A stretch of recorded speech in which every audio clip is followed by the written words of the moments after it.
සාමාන්‍යයෙන් අපි කියන්නේ මේ ලෝකේ මිනිස්සුන්ගෙන් මොකක් හරි දෙයක් ඇතුලේ 99%ක්ම පහු කරන්න පුළුවන් වෙන්න අර 1% කියලා කියන්නේ. අන්තිම උපරිම ඒ ඕනෑම තමන් කරන දෙයක් ඇතුලේ හොඳම 100ට එක ඇතුළට පැන ගන්න මිනිස්සෙකුට අවශ්‍ය දේවල් තියෙන්නේ දෙකයි. අනමනම් ඒකට ආවේනික හැකියාව නෙමෙයි මං කියන්නේ. එකක් තමයි සාමාන්‍ය මිනිහෙක් ඒක වෙනුවෙන් විඳ දරා ගන්නේ නැති තරම් දේවල් ප්‍රමාණයක් තමන්ට විඳ දරා ගන්න පුළුවන් වෙනවා. ඒතර මිනිස්සෙකුට අර බහුතරයක් මිනිස්සු ඉන්න තැනින් උඩට ගිහිල්ලා තමන් කරන දේ ඇතුලේ 99%ක් අභිභව යන්න පුළුවන් වෙන දේවල් දෙකෙන් පළවෙනි එක තමයි ඒ වගේ දෙයකට සාමාන්‍ය මිනිස්සෙක් කණ්ඩ ලෑස්ති කට්ටක් තියෙනවා. සාමාන්‍ය මිනිස්සෙක් යම් තැනකදී එපා වෙලා වූ අතහැරලා දාන තැනක් එනවා. වාට ඊට වඩා දුර ඒක බදාගෙන ඉන්න පුළුවන් වෙනවා. ඒ කියන්නේ දැන් මේ තරණ එෆර්ට් එක සාමාන්‍ය මිනිස්සෙකුට නිකන් වැඩ කරන් යද්දී ඌට බඩගින්නක් આવුත් වැඩි නතර කරලා යනවා කණ්ඩ කෙලින්. ඊට එහා එෆර්ට් එකක් ගන්න එක ඒ බඩගින්න කියන එක අදාළ නැහැ. කොහොම හරි මේ වැඩේට ප්‍රමුඛතාවය දීලා මේ වෙලාවේ මගේ අංක එක මේක. ඒ කියන්නේ මොකද? ඔයාලා මේ වෙන හරියට බලුවොත් ඇත්තටම බල ඔක්කොම නිකමුනේ. හරි. මොකුවත් නෙවෙයි නැත්නම් මම කියන්නේ මමද ඇතුළු ඔය කියන වයසේ උතර මම හිටියානම් මේ කියන කතාව මටත් වළංගුයි. මමද ඇතුළු ඕගොල්ලෝ හැමෝම මොකුවත් නෙවෙයි මම උඹලා. ඒ කියන්නේ ඕගොල්ලෝගේ වැඩ කරන පැයක වටිනාකම කොච්චරද? එහෙමකුත් තියනවද සමහර වේමානේ. එහෙම එකක් නැහැ. උඹලා පැයක් ජීවත් වුණොත් කාගෙන් හරි සල්ලි නැති වෙන එක වෙන්නේ. හරිද? ඒ කියන්නේ ඔයාලා පැයක් ජීවත් වීම ඇතුළේ ඕගොල්ලෝ පැයක් වැඩ කිරීම හෝ ඔයා පැයක් මොකක් හරි කරනවා කියන එක ඇතුළෙන් මොකුත් ජෙනරේට් වෙන්නේ නැහැ. ඕගොල්ලෝ පැයක් ජීවත් වීම පාඩුවක්. හරියට බලන්න. ඔයාලා විතර නෙමෙයි මමත් එතනදී එහෙම තමයි කියලා මම මේ කියන්නේ. ඔයාලට විශේෂ අගෞරවයක් කරනව නෙමෙයි. මාද ඇතුළේ උතන තමයි අපි ඉන්න තැන. ඒතර ඔය කාලේදී අපිව හැඳින්වෙන්නේ සමහරක් වෙලාවට මේ අපේ කියන්නේ උපරිම වුණත් අර අහවලාගේ පුතා අහවලාගේ දුව කියන අදහසින් තමයි ඕගොල්ලෝ කවුරු හරි හැඳින්වෙන එක එතනදී වෙන්නේ. හැබැයි ඕක ඊළඟ අවුරුදු කීප ඇතුලේ අනිත් පැත්තට මාරු වෙන්න ඕන. ඔයාලගේ අම්මා තාත්තා ඔයාගේ නමින් හැඳින්වෙන්න ඕන. මේ ඉන්නේ අහවලාගේ අම්මා අහවලාගේ තාත්තා කියන. මේ පැත්තට ටර්න් වෙන්න ඕන. ඒ දේ අපි දැන් කරලා තියෙනවා. ඕගොල්ලෝ ඉන්නේ ඒකේ මුල.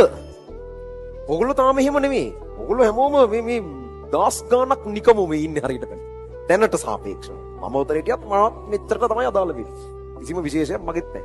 හැබැයි මේ තමයි ඕගොල්ලෝ ඒ චැප්ටර් එක පහු කරලා ඊළඟ චැප්ටර් එකට ගිහිල්ලා වා කවුද කියන අනන්‍යතාවය හදාගන්න තැන. හරිද? මේ ඉන්නේ පොයින්ට් එකේ. ඒක හරිම තීරණාත්මක පොයින්ට් එකක්. මොකද එතනින් ඉස්සරහට මොකක්ද වෙන්නේ? කවුද කියන එක තීරණය වෙන්නේ එතන. ඒතර ඕගොල්ලෝ මේ ඉන්න තැනයි මීට අවුරුද්දකට දෙකකට කලින් ඕගොල්ලෝ හිටපු ළමා ලපටි මානසිකත්වය මාර වෙනස් වෙන්න ඕන. හරිද? ඕගොල්ලෝ ඉන්න සිටුේෂන් එක ඒකලමයි. මේ උඹලා පොටි උන්නේ නෙවෙයි. හරිද? එහෙම හුරතල් වෙන්න එන්න එපා. අනේ මට වැඩ කරන්න හිතෙන්නේ නැහැ. නිකන් ඉන්න වැඩ කරන්න හිතෙන්නේ නැත්තම් ඔයාට ඉස්සරහට නැති වෙයි. එච්චරයි. දැන් හිතෙන විදිහ නිකන් කම්මැලි වගේ හරි ඒකාකාරී නේ මේ ජීවිතේ. ඒ බයිලා වැඩක් නැහැ දැන්. දැන් ඒ කාලේ ඉවරයි. දැන් ඒ වගේම අනේ ඒකනේ නේද කියලා එහෙම අනුකම්පාවෙන් මිනිස්සු ඕගොල්ලෝ දිහා බලන කාලේ ඉවරයි. මහන්සියට ඔයාට වැඩ කරලා ඒ බයිලා නෑ දැන්. දැන් උඹලා කෙලින්ම අර දරුණු සමාජයේ දොරකට ඉන්නේ. ඒතර මේකට ලෑස්ති වෙන එක ඇතුලේ අර මේ බයිලා දාලා නෑ. ඉතින් වැඩ කරන්න හිතෙනවද නැද්ද? මේ අන්තිම වෙදි දැන් නම් අපෝ ගොඩක් ඒවා ඉගෙනගෙන දැන් අමාරුයි තව ඉගෙන ගන්න. ඔය ටික ගෙදර ගිහිල්ලා මීට බලනවා. ඒ රෙකෝඩින් එකෙන් බලනවා. ඒ බයිලා ඉතින්. ඊම අවදරත් රෙකෝඩින්ම ඉන්න වෙන්නේ. මේ තත්ත්වයට තමයි මේ වෙලාවෙත් වැටෙනවා නම්. ඒ සිටුේෂන් එකේ බරපතලකම තේරුම් ගන්න. ඔයා ඉන්නේ අර වගේ එකට යන්න. ඒතර ඔයාගේ අනන්‍යතාවය හදන තැනක මේ ඉන්නේ. ඒක ඇතුලේ අර මං කිය කීටියේ සාමාන්‍ය මිනිස්සෙක් දරන්න නැති එෆර්ට් එක ඔයාට දරන්න වෙනවා. සාමාන්‍ය මිනිස්සු හැමතිස්සෙම තමන්ට අග්ගාල ඩිස්ට්‍රැක්ෂන් එක ආපු ගමන් ඌ එතන යනවා. උට නිදිමත නම් ඌ ඒ ගමන් නිදා ගන්නවා. උට ෆිල්ම් එකක් බලනතුරුත් ඒ ගමන් ෆිල්ම් එක ඕපන් කරගන්නවා. උට කණ්ඩ හිතනවා කිලෝ කනවා. හැබැයි එතෙන්ට ඔයා වැටෙන්න බෑ. පොදු 199 අභිභව යන්න ඕන නම් එකක් සාමාන්‍ය මිනිස්සෙක් විඳ දරා ගන්න නැති වේදනාවක් විඳ දරා ගන්න පුළුවන් වෙන්න ඕන. ඒදී අපි පහුගිය අවුරුදු ගානක් තිස්සේ මම ඒක කළා දැන්. ඒ කියන්නේ ඒක තමයි හැටි ඈ. මිනිස්සෙක්ගේ growth එකේ හොඳම growth එකක් තියෙන කාලේ තමයි ඒ මිනිස්සයාට අමාරුම කාලේ. තමන්ගේ ලයිෆ් එකේ වැඩිම growth එකකට. ඒ කියන්නේ මෙහෙමයි. සමහරක් වෙලාවට අපේ මම කියන පෞද්ගලිකව මාව ගත්තොත් මම නිකන් දැන් මම වර්ධනය වෙලා ඉන්නවා වගේ. කියන්නේ මම මොකක් හරි බාහිර සාධක මත අපි ටිකක් දැන් නිකන් අර මේ වැඩේ ඇතුලේ සාර්ථක වෙලා තියෙනවා වගේ දැන් එළියෙන් ඉන්න මිනිස්සුන්ට පේනවා. හැබැයි අපි සාර්ථක වෙන්න හේතු තිබුණේ මීට අවුරුදු දෙකකට විතර කලින්. අර කැම්පස් එකේ අන්තිම අවුරුදුත් එක ඒ කාලේ කරන එක. ඒ කාලේ කරන එක සමහරක් වෙලාවට ඒ කාලේ තේරුමක් වෙයිද කියලා අපි දන්නේ නැහැ. කියන්නේ ඕන තරම් තැන් තිබිලා තියෙනවා මේ කරන දෙකම බදාගෙන මේ කෙරුවාව තේරුම් නැහැ. දෙකෙන් එකක් අතහැරලා දාලා හරියට කරන එකක් කරනවා කියන්නේ. ඒකේ හැටිත් එහෙම තමයි. කියන්නේ දෙවෙනි කාරණාවට මම එන්නේ ඒකත් එක්ක. ඕගොල්ලන්ට පුළුවන් වෙන්න ඕන අධික අවිනිශ්චිතතාවයක් ඔළුවේ තියාගෙන වැඩ කරන්න පුළුවන් වෙන්න. ඒ කියන්නේ වැඩ කරන්න එන එහෙකට මුලින් වැඩ කරන මාස දෙක තුනේ තමන් කරන එකේ කිසිම තේරුමක් නැති වෙයි කියලා හිතෙන්නේ. කරන එකට ලකුණු වැඩි වෙන්නෙත් නැහැ. කරන ඒවා මතක හිටින්නෙත් නැහැ. අමතක වෙනවා. ඒතර තව වැඩ කරන්න එපා වෙනවා. ඒකත් එක්ක වැඩ කරනකොට ඔය අපි කියන අර ඉන්න අමාරු කාලේ වැඩ කරගෙන යනකොට තියෙන නරකම දේ තමයි ඒ අන්සර්ටන්සි. ඒ කියන්නේ අවිනිශ්චිතතාවය. අපි කරන එක වැඩක් වෙයිද? ඕ දැන් මම කරා කොහමගේ ලකුණු වැඩි උන්නේ නැහනේ.